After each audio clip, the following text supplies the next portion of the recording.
So this Thanksgiving weekend I took time to catch up on some movies I might have missed from earlier in this year. One of those films happened to be the recent live-action Teenage Mutant Ninja Turtles movie.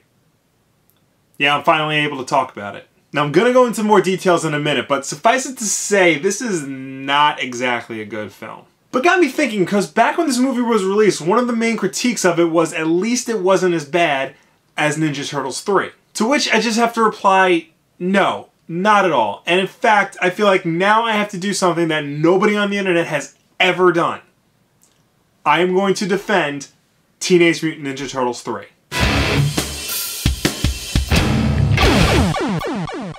Let's start off by going over the 2014 Ninja Turtles movie, shall we? Now this film was a lot better than I thought it was going to be. It's still bad, but it's not the worst piece of crap I've ever seen in my life. Van Helsing still holds that title. It has its moments, and to be honest, it started off pretty well in my opinion. But once the Ninja Turtles were actually introduced, it started to go downhill, and that's problem number one. When the title characters are the worst part of your movie, that's a sign of a bad movie. I like to call it the John Carter effect. They're all completely one note. Donnie speaks almost exclusively in technobabble, Raph is a roid rage poster child, and Mikey is completely annoying and shockingly rapey towards April. And I know Leonardo is often considered the boring one, but this movie takes that to a whole nother level. His only distinguishing characteristic is that he was voiced by a guy who once took an alligator to the nipple. Think about that. The action scenes move way too quickly for their own good. I often couldn't make heads or tails of what was going on, especially in the sewer raid scene. That was obnoxious. Also, this is probably the worst depiction of Splinter I have ever seen. He's outright mean to the Turtles when we first meet him, and I'm sure you've heard by now he decides to teach them ninjutsu because he read it in a book he found in the sewer floor. Plus, he's mostly forgotten about in the second half of the movie. So, yeah, I didn't like it. But how does it compare to the other live-action films? Well, honestly can't compare to the original 1990 film by Steve Barron, which despite its flaws is still one of the best comic book movies ever made, top 10 in my opinion, and holds up remarkably well. Turtles 2, Secret of the Ooze, holds up less well and definitely tries to be more cartoony, child-friendly. It's still watchable, but more so in an ironic state. I mean, no matter how much we love Ninja Rap, and don't lie, you love Ninja Rap, a movie with Vanilla Ice in it cannot be considered good in the usual sense. Which brings us to Turtles 3, which everybody now calls Turtles in Time because why the hell not? Now I'll admit I have a lot of lopsided nostalgia for this movie. I actually only owned the first and third films on VHS when I was a kid and used to watch them constantly. Yeah, for some reason I didn't own the second movie like a normal child would. So yeah, I may not be the best person to objectively analyze this movie. In fact, I hadn't even seen it in years until after I watched the 2014 movie.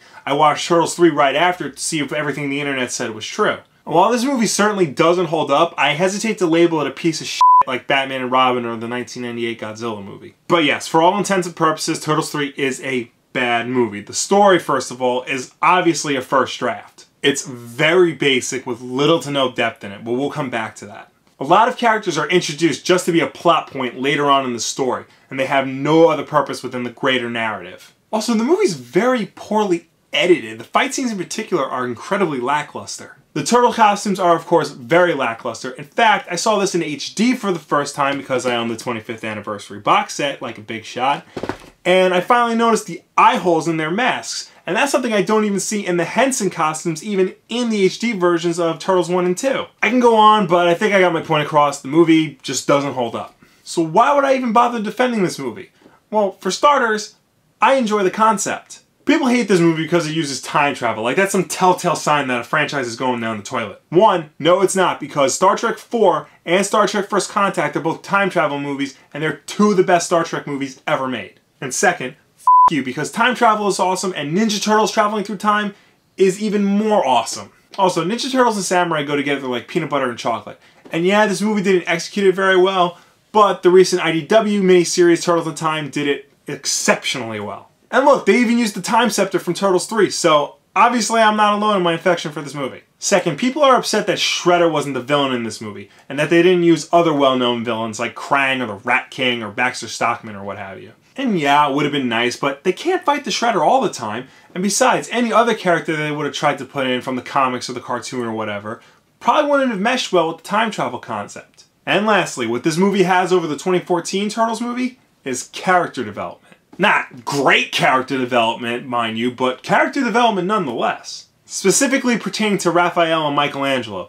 And let's look at Raphael for a minute. His arc in the first movie is the classic Raphael arc. He's angry, he's full of rage, he goes solo, he gets his ass whooped, learns his lesson, reteams with his brothers to fight the Shredder, and it's all done very, very well. His arc in Secret of the Ooze, much like everything in the second movie, was just a child-friendly version of what happened before. In Turtles 3, he starts to bond with this little kid who he feels he shares a connection with. He sees what can happen if the same anger and rage that consumes him consumes someone younger than him, and tries to help the kid work through that. Regarding Mikey, his whole development is based on the idea of growing up. He sees how the conflict him and his brothers are mixed up and has caused a lot of pain and anguish to the villagers they're trying to help.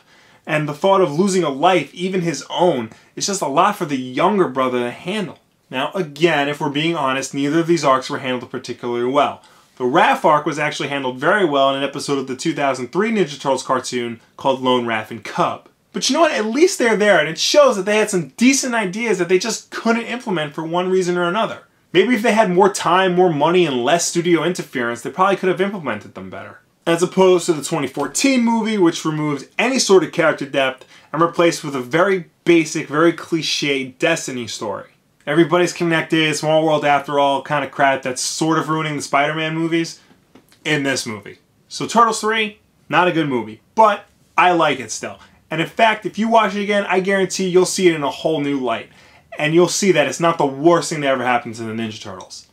That honor still goes to Next Mutation. What do you guys think? What are your opinions of Ninja Turtles 3? Do you like it or do you hate it? Do you think the 2014 Michael Bay, Jonathan Leesman joint is better? Let me know down below or anywhere on social media. And as always, like if you like, subscribe if you really like, share this video with your friends. Thank you very much for watching. I will see you next time. So before we get into DRM-free comics, I figure we should talk about what you should be reading these on. I didn't mention it before, but what device you read your comics on is actually pretty important. And let's just get out of the way. Forget about reading comics on a laptop or desktop computer. Alright, well, we're going to play golf.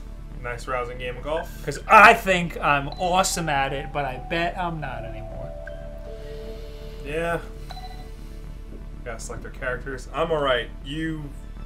I'm not Ratch. One more thing I forgot to mention. This movie actually taught me something about samurai culture. I studied Japanese films in college, and one of the things they showed us was that in samurai movies, if a samurai loses his top knot, he loses his honor, and that could be a fate worse than death. And I remember thinking, cutting off the top knot, where have I seen that before? Oh, Turtles 3! Yeah, Leo doesn't kill one of the main bad guys, he completely disgraces him, and that's much worse in that culture. What did I learn from the 2014 Ninja Turtles movie? Turtles have human lips. So yeah, what do you think about that?